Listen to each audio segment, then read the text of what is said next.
В Библии есть множество советов, которые следует рассмотреть. Доктор Суарес, я выпиваю в меру, вы же знаете. Я иду на свадьбу, я не хочу проявлять неуважение. Я никогда не считал это проявлением неуважения. Человек предлагает: вы хотите вина? У нас есть хорошее вино. Благодарю, но я не пью. Вот как? И все, готово. Извините, не за что. «Вино глумливо», гласит Библия. Притчи 20 стих 1. «Сикера буйно», как экстравагантная женщина, привлекающая всеобщее внимание, но ведущая к погибели. «И всякий, увлекающийся ими, как вином, так и крепкими напитками, неразумен. У него никогда не будет мудрости от Бога». Прискорбно. Изменитесь. Посмотрите на благословленного человека. Последствия ковида.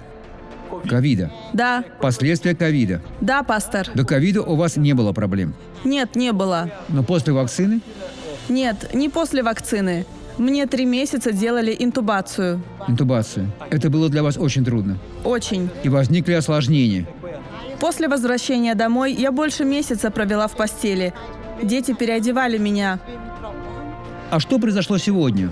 Сегодня я пришла сюда с большим трудом. Теперь положите ее на плечо. Положите на плечо. Теперь идите. Идите свободно. Идите, идите. С каждым шагом все лучше. С каждым шагом все лучше.